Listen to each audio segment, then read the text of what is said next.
You didn't actually kill her, did you? She was going to these rehearsals every day. Every single day. Hardly saw her. Saw enough, though. Saw enough to know something was going on. But you didn't kill her, did you? I'm no dummy. Doesn't take much to put it together. Woman starts dressing more and more skimpy. I'd watch her, oiling herself while I pretended to be asleep. She was in a dream the way she did it. Like she was imagining someone else touching her. Not me. Never me. Someone else. Who? Some actor jerk.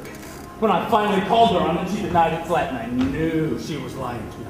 She says it was in my head. Some imaginary deal I cooked up in my head, so I told her. I laid it on the line for her. I said, no more wearing them high, skinny high heels. And she laughs right to my face, kept putting them on. She says it makes her feel like a character, and I told her to...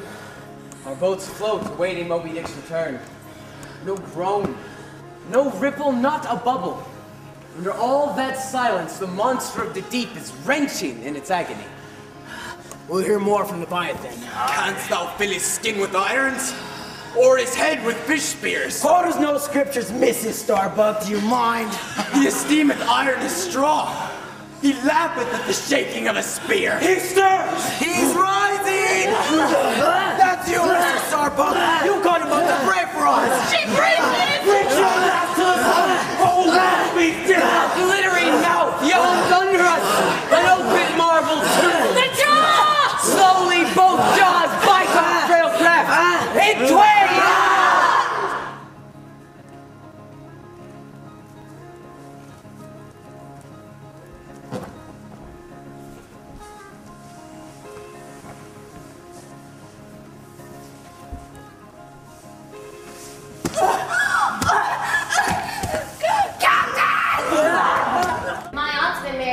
Times, and she hasn't had a single one. Then, love, would you rather have boys or girls? Boys. Me too. Better 20 boys than 3 girls.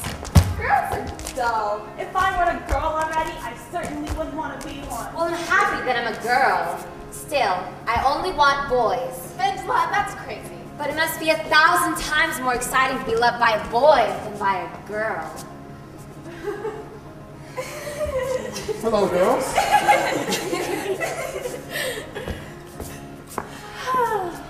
Melchior is so handsome. And smart. He reminds me of young Alexander going to school to Aristotle. He's third in his class. Professor Fliegentod says he could be first if he wanted. He is beautiful, but his friend Mort has a soulful look. Mort Stiefel? He's stupid. I've always gotten along with him. But he embarrasses anyone he's with. One time at a party, he offered me some bonbons, but they were all soft and gooey. He said they'd been in his pocket too long. So, in order to make a translation, you require an authorization from Dr. Savant. In order to grant the authorization, you require the documents from Miss Helena.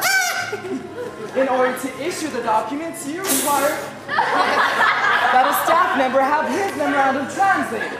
Quiet!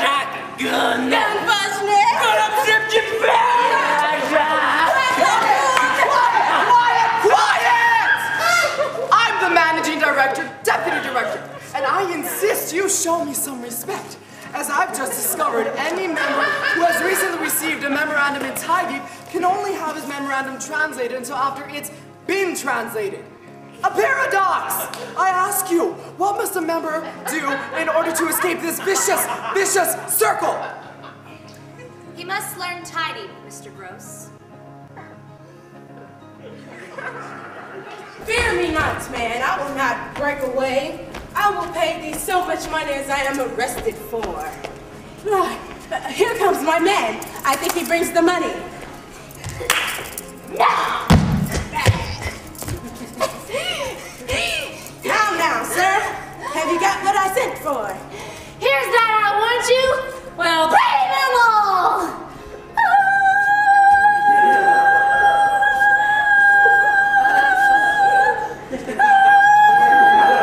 But where's the money? Why, sir, I gave the money for the rope.